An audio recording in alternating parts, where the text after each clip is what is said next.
I pozdrav youtuberi, evo stiglo je novo kućište, Thermaltake Versa N21.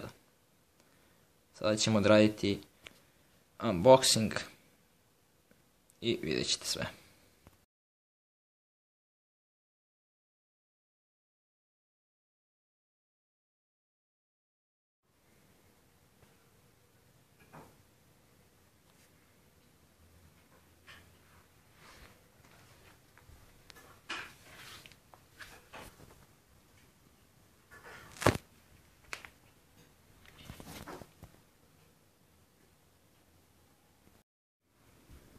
E pa, kao što možete vidjeti, kućište je otvoreno.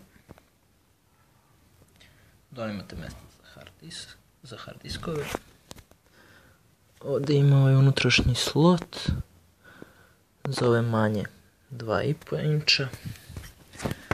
Sa zadnje strane sam ja već prebacio kablove.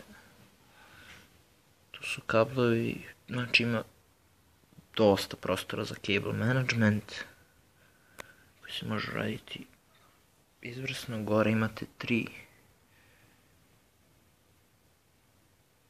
vidite, znači za USB, 3 USB porta i 2 za mikrofon i zvučnike. Sa zadnje strane je ugrađen fabrički cooler koji pretpostavljam da je dobar, neću ga menjati.